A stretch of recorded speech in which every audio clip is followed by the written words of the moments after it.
Right.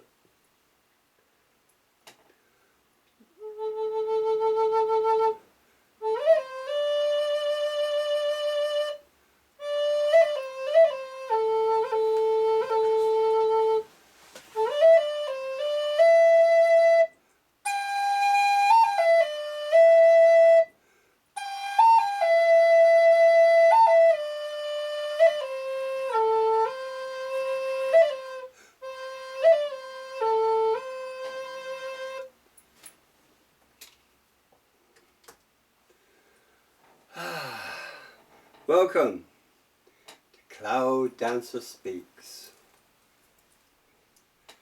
Well, it should really be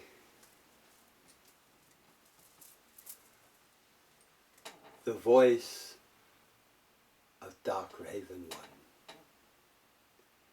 But she is exhausted, so she is resting.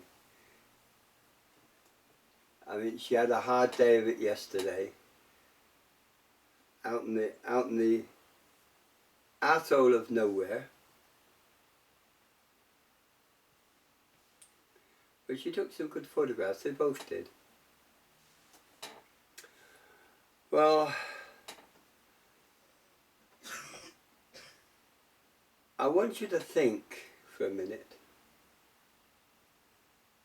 What is the origins of man? Interesting point, isn't it? Is it as the Bibles say that we were created by this mysterious force in the Garden of Eden which created man? Bull! Rubbish! Or are we to believe Darwin that we came from monkeys? Oh dear, oh dear. What a dilemma we are. Well, we have been listening to some paleontologists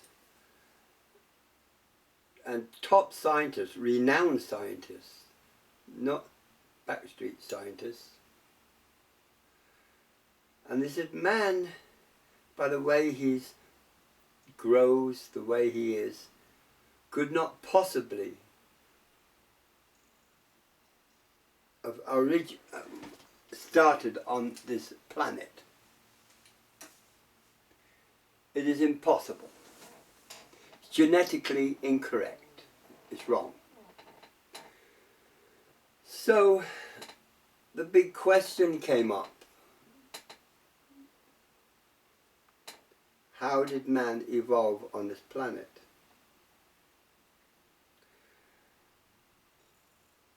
It was said by this very well-known scientist, we've listened to him before, that it would not be possible unless it was without the interference of aliens, star people. So they are virtually part creator.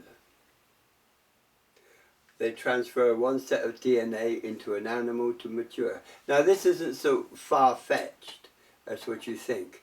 They recently, well not recently, a few years ago, they found a perfectly intact mammoth under the ice in Alaska. They were trying to utilize and find good DNA to infuse it with the DNA of a elephant. Then after a while they would have to, of course, do a section and take the mammoth away, which would be half mammoth, half elephant. I don't know what the hell you would call that. But this is in today. But I'm talking about a civilization that's in far, far advanced than what our civilization is today.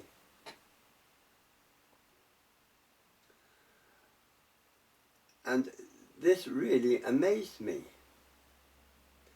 because I've been told when channeling, I told Dark Raven One in channeling that the aliens did this. They shout and moan, they say, oh, a great big asteroid came in the Jurassic era and splat, they killed all the dinosaurs. It was not an asteroid. The Anunnaki created the first. Eh?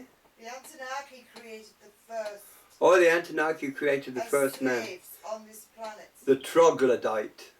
And then the Blues created the other half. That's right. And the Blues told me that. Do you want this chair? When they channeled through you. Now, the Anunnaki created this troglodyte, which was human in shape. The idea it would be a slave to the Anunnaki for mining, because they couldn't go down in depths into the mines. Now, there's two metals. One was gold, and I forget what the other one is, but it's a very rare metal on Earth. And it has been used on our satellites. But they needed this metal as well. So, what happened? You have these mindless troglodytes wandering around as slaves. But the Blues created another species of man. And he used the gorilla and used DNA with the gorilla. The Anunnaki used DNA from the rapture. Now this should explain a lot of things to you.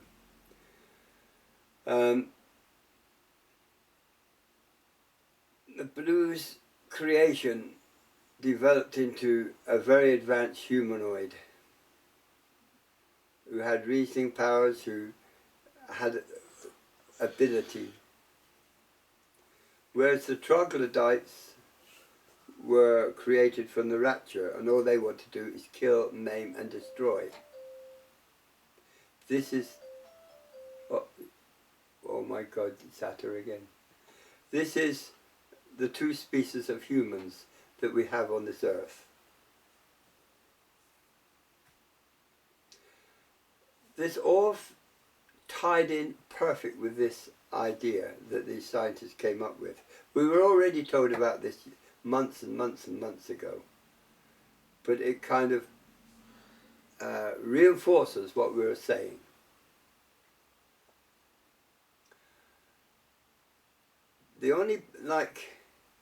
The female can carry more power than any male in magic. I'm going off the subject again now. Like Dark Raven one is the most powerful one out of all of us. Because she creates life. The feminine aspect creates life. So she'll have a lot more power than me. But I develop in a different way. But the two together are like the poles of a battery. One's positive, one's negative. Then you get a spark.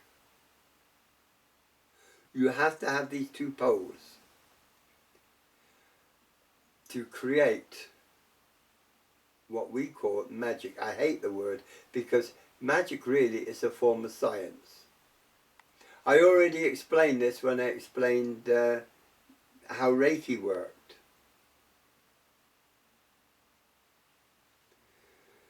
So we find that we can touch universal energy, universal power. There are some beings that are so advanced, they have no bodies whatsoever at all. They're disembodied. They're energy. They're light beings. But they can come to you within a shape of a body. They can create it just so they can communicate with you. We've gone a bit beyond that. So, what is the future of mankind? This is a big school. So ask yourself, are you in primary or are you a college graduate? Because that's what this is, a school. We're here to learn. We're here to learn compassion. We're here to learn to control emotion. I'm not talking about no emotion. I said control emotion. I mean, to be in sync with each other. For this is important. Very important. And I feel that that's what this is. We're in a school. But when we graduate, then life really starts. Not in this miserable clay body, which is your school uniform. When you leave school, you get rid of the uniform. When you leave this earth, you get rid of the earth uniform, your body. It's not necessary, you don't need it. You can create an etheric body, depending on what, how advanced you are. This is, the fourth dimension is really, you have an etheric body. We go into fifth dimensions and you're getting into areas that I'm a bit shaky about. You are a light traveller. You're a light being. You can acquire what body you want to acquire. You can come as an elephant if you want. Sixth dimension is again a higher vibration. The higher the vibration, the more refined the life force.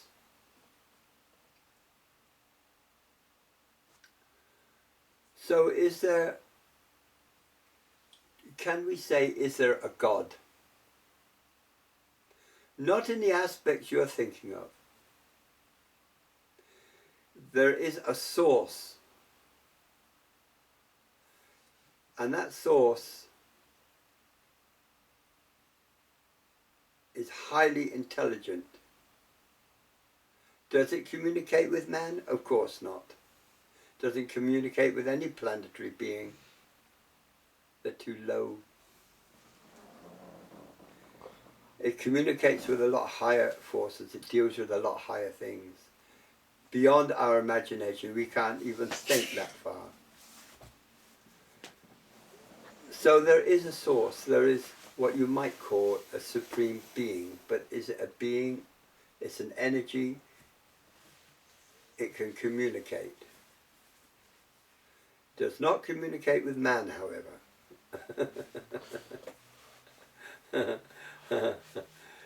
I mean, it's too busy doing other things. Massive reasoning power. So, this applies to all planetary beings,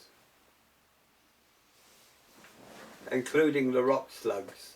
14 minutes have passed, Dad. And the flying whales, but we'll go into that another time. Now, before I finish, I'd like to say that I commend Dark Raven One. We play fight and we play argue, but I could not do what I do without her. But she's quite capable of doing anything without me. She can operate without me. So don't underestimate her. She has a lot of power. Some of it frightens the crap out of her. But I've seen her do things that are impossible. So I'll leave you with these thoughts, my lovely people. All you wonderful witches and light workers. and to thank the students of Dark Raven 1. Don't burn yourself out. Take it easy, take it slowly, and you'll get there. Turtle and the Hare syndrome. Okay, thank you again for listening to me prattle on. I didn't even insult her this morning. Well, she's very tired. She doesn't get 18 hours at I'll all. give you a bath. More like 14. Our blessings go with each and every one of you. Namaste. Om Shanti.